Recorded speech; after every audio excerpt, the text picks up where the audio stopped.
got one more thing to say. Bring it down, man. I got one more thing to say. Since I got on the women, you know, I gotta give the men a little bit. You know, we can't leave them out. Equal opportunity. You know, I want to get a consensus. How many men out there has called their ladies and wives after work and says, honey, I'm going to be late coming home because I'm going to have a drink with the boys? Raise them hands now, don't lie. Yeah, now don't lie. Hey, more than that. I know what it is. The rest of them don't call at all. They just go. I did that one night, and you know, I really don't drink that much. I don't drink that much, but I went out to a bar. And when I finally woke up, it was like 7 a.m. in the morning, and the bartender said, mister, you gotta put on your pants because you gotta go. I said, put on my pants. He says, yeah, you got drunk and you danced around the bar and you took off your pants. And I looked at my pants and there was about $200 in dollar bills in my pants. I said, what the hell did I do? The guy says, you don't want to know. So I picked up all the money and I gave the bartender a $50 tip. And I ran and got in my car. And I hurried home. And when I got home, I had my pants in my hand and I went to stick my key in the door and the door opened for me. The last time I checked, I know I didn't install the automatic door opener.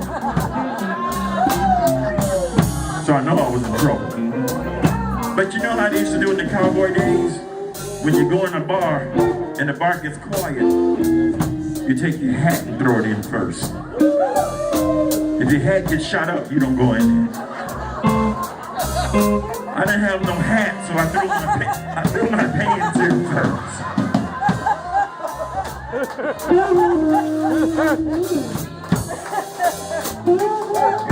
And when my pants hit the floor, nothing happened. So I figured I was all right. But you know how in the monster movies, in the old monster movies when we were kids, where this fake monster with zippers all over for the uniform, we know he was fake, but we had to pretend that the monster was real. And the young lady's on the other side of the door, and she's gonna go inside of the building, and the monster's waiting to eat her up. And everybody in the audience saying, "The monster behind the door! The monster!" And she don't listen to us, and she's gonna go in there anyway. And then we all say, "Ear up!" Well, that's almost what happened to me, because when I stuck my head in the door, I seen this long, tall lady on the other side of the door. She was in this beautiful negligee with a peekaboo bottom on it. But the only difference is that she had one of them big old iron skillets. You know, the one that weighs 50 pounds that your grandma used to use? She had one of those in her hand. And you know, with those, you don't have to hit anybody, you just drop it on them. There you go. After she dropped it on my head about 2 times, I started singing like James Brown. This is what I said. Baby, please, please, please. You know how James Brown used to do it? That's when I went to holler, and I laid down on the floor. She says, don't you say a damn thing. I cooked dinner for you, laid out my best negligee, and you come in here at 7 o'clock in the morning, you had to be to work at 6:30. Your boss been calling, your mama been calling, your sister been calling. Where the hell were you? You can't give her no explanation because she's not going to believe you. So I said, honey, she said, shut up. She said, get up on your knees. I got on my knees. She says, this is what I want you to do for me to get back into my house. what is that? She says, she stood in front of my face while I was on my knees and she started to gyrate in my face.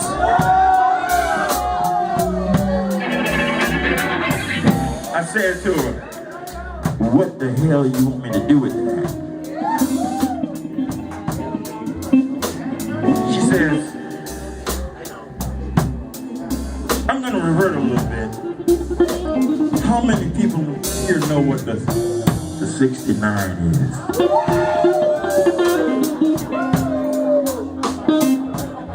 You know, back in the 60s,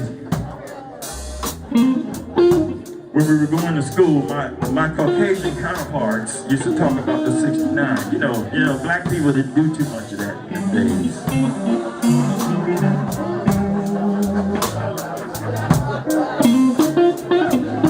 So, I had to adopt my own thing. You know what I call it? I call it the 68. She knows what the 68 is.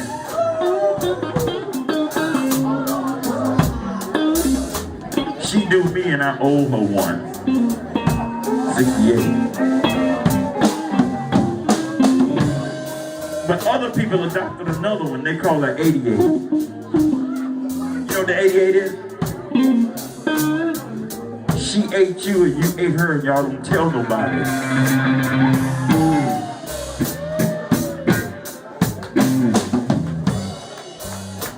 But my lonely lady, to make a short story so I can turn it over to the band, she stood in front of me and says, this is what you gotta do to get back into my house. And she started singing this song. This is what she sang. She says, you gotta kiss the cat, baby. You gotta kiss this cat before you beat the beaver.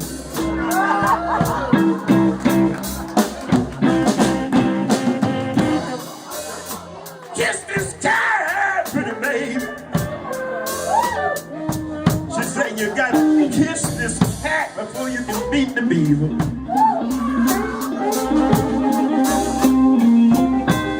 Sweat came on my face and she says, I know you're hot and you got jungle fever, but you gotta kiss this cat before you beat the beaver.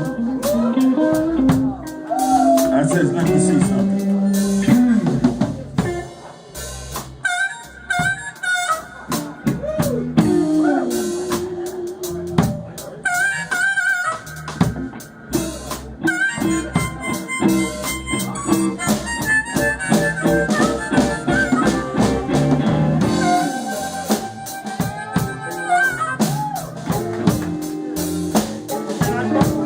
And then I did this.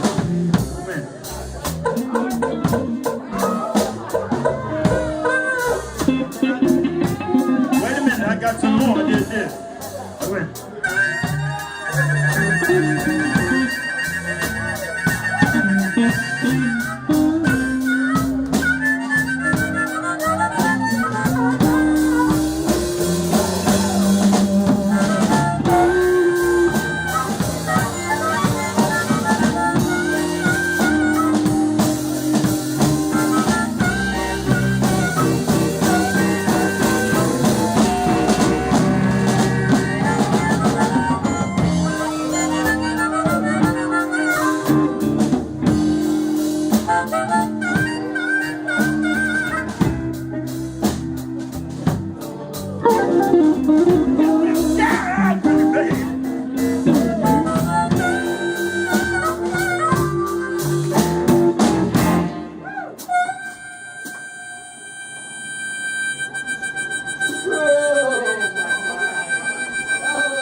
That's how long I held my breath at the time. And when I finished with her, she was laying by the door, and that's where I found her the next day, still laying by the door, asleep. So you put